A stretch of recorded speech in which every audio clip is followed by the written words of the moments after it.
Olá, queridos irmãos, queridas irmãs, a paz do Senhor Jesus Cristo, o amor de Deus e a comunhão do Espírito Santo seja com cada irmão amado, pastor, líder do povo de Deus, pai de família, mãe de família, autoridades constituídas a níveis federais, estadual, municipal, o vovô, a vovó, o pequenino e o grande de nossa nação. Este é o seu culto doméstico deste sábado, dia 16 do mês de maio. E para fechar a nossa semana, eu quero falar com meus amados irmãos o que está escrito na palavra de Deus no Evangelho segundo escreveu Mateus, no capítulo de número 22, versículo de número 29. Que nos fala francamente. Jesus, porém, respondendo, disse-lhes: errais, não conhecendo as Escrituras e nem o poder de Deus. Vou repetir. Jesus, porém, respondendo, disse-lhes: errais, não conhecendo as Escrituras e nem o poder de Deus. Porque os discípulos estavam querendo saber sobre a vida após a morte, quem seria, como seria a situação de um que morreu, casou com outra, e quando chegasse no céu, como é que ia organizar essa família de múltiplos personagens. Então o Senhor responde dizendo, na ressurreição, nem casam, nem são dados em casamento, mas serão como os anjos do céu. A nossa vida terrena é uma coisa, e a nossa vida espiritual, eterna com Deus, é outra coisa. Amém? Então vejamos o que diz a palavra de Deus sobre essa atitude do Senhor Jesus em dizer, errais, não conhecendo as Escrituras. Tem muita gente hoje pregando que a Bíblia não diz, e principalmente apontando o dedo para a noiva de Cristo, colocando pecados, erros e ensinos humanos para desviar o foco da palavra de Deus. Veja, examinai as Escrituras. Jesus está falando de quem? Do Antigo Testamento, da primeira promessa, a primeira aliança. Não é do Novo, ele está falando aqui no Novo Testamento, e essa palavra é corroborada, escrita por Mateus, traz a memória de que a palavra de Deus, há vários milênios, a humanidade tem recebido a influência de diferentes livros. Por exemplo, o maior de todos é a Bíblia, também chamado de Sagradas Escrituras, porque a palavra divinamente inspirada, é a palavra de Deus que não foi dada por vontade humana. E neste relato bíblico, nós encontramos que a palavra de Deus tem uma composição sobrenatural.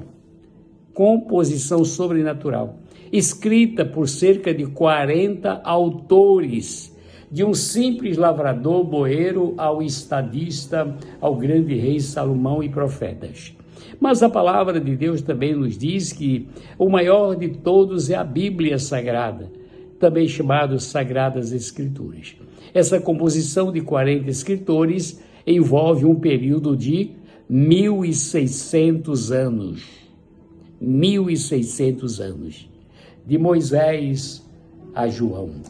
Louvado seja o nome do Senhor Jesus Cristo. A palavra de Deus nos diz em 2 Timóteo 3,16 que a inspiração da Bíblia é sobrenatural. Nenhuma escritura foi dada por vontade humana, disse o apóstolo Pedro.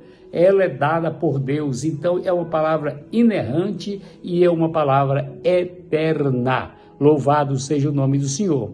A preservação sobrenatural dessa palavra, já houve várias tentativas de gente, de autoridades querendo destruí-la, mas todas foram inúteis. Mateus 26, nós vamos encontrar na palavra do Senhor, dizendo, Mateus 24, 35, que pode passar tudo, mas a palavra de Deus permanece para sempre. Isto não temos nenhuma dúvida, porque ela é eterna e está guardada no céu. a capacidade sobrenatural dessa palavra. Ela produz esperança, Romanos 15:4, afasta a pessoa do pecado, é lâmpada para os nossos pés e luz para o nosso caminho, Salmo 119, versículo 11. Então, nada melhor do que nós termos a Bíblia Sagrada, as Sagradas Escrituras, lê-la, nos alimentarmos dela e seguirmos as orientações e instruções da palavra do Senhor. Também a sua capacidade, como é sobrenatural, é claro que produz esperança, afasta as pessoas do pecado, ela tem um apoio sobrenatural, Deus veio sobre ela, Deus vela pela sua palavra, nós encontramos Deus através da sua palavra, nós encontramos porque está em Jeremias 1:12, que ele vela, ele cumpre, ele não deixa que a sua palavra volte vazia. A Escritura revela Deus com perfeição. Nós vemos o retrato perfeito, o biotipo divino. Ele é autoexistente, poderoso, maravilhoso, eterno. É o Adonai, é o Senhor, é o Curios. Ele é Senhor para a glória do nome do nosso Deus. Ele tem a perfeição divina. Revela Deus por meio da natureza, diz o Salmo 19, o Salmo 8, 2 de Pedro 3, 4 e 5, nós encontramos olhando para os feitos eternos, pelo milagre de uma sementinha produzir uma grande árvore. Isto é glorioso aos olhos do Senhor. Revela Deus por meio da história. Quando nós lemos 1 de Reis, capítulo 8, a partir do versículo 56, nós encontramos o rei Salomão prostrado, orando, adorando, glorificando o nome do Senhor e relembrando a história, desde o primeiro rei até o seu momento, e o Senhor prometendo que não faltará herdeiro para o seu trono, se ele andar de acordo com a palavra do Senhor nosso Deus. Louvado seja o nome de Cristo Jesus. Revela Deus por meio da consciência. Eclesiastes 3 diz que tem tempo para tudo. Tudo. 2 Coríntios 13:3, a nossa consciência tem a lâmpada de Deus.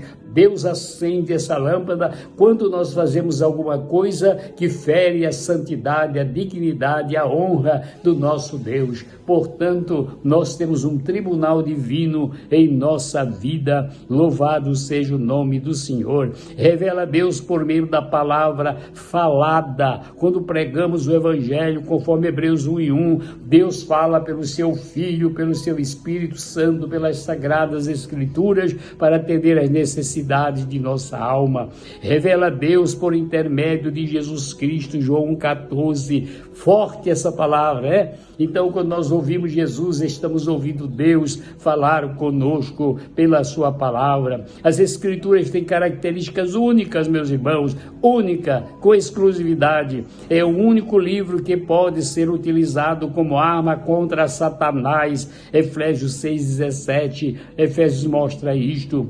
É espada, é o farol de Deus, é luz divina, é o escudo para a nossa vida. É o único livro que não pode ser acrescentado nem diminuído. Apocalipse 22, 18 e 19. Nós temos que seguir as 4 linhas da Constituição Divina, de Gênesis e Apocalipse. Esta palavra é viva e eficaz, é a Escritura Sagrada. Então, amados, vamos seguir o que Jesus diz. Não vamos errar, vamos conhecer, vamos prosseguir, diz o profeta Oséias. Conheçamos e prossigamos em conhecer ao Senhor. Melhor é através da palavra do Senhor. Procure ler e conhecer as Escrituras Sagradas. Faça deste dia um dia abençoado para se aprofundar no conhecimento das Sagradas Escrituras. Que o Senhor te abençoe e te guarde. Que o Senhor levante o seu rosto sobre ti e tenha misericórdia de ti. Que o Senhor levante o seu rosto sobre ti e te dê a paz. E que ao amor de Deus, a graça do Senhor Jesus, a consolação do Espírito Santo fale forte em sua vida e em todos aqueles que amam e aguardam a vinda do Senhor Jesus. A minha oração é que o Senhor esteja contigo e te abençoe sempre neste fim de semana.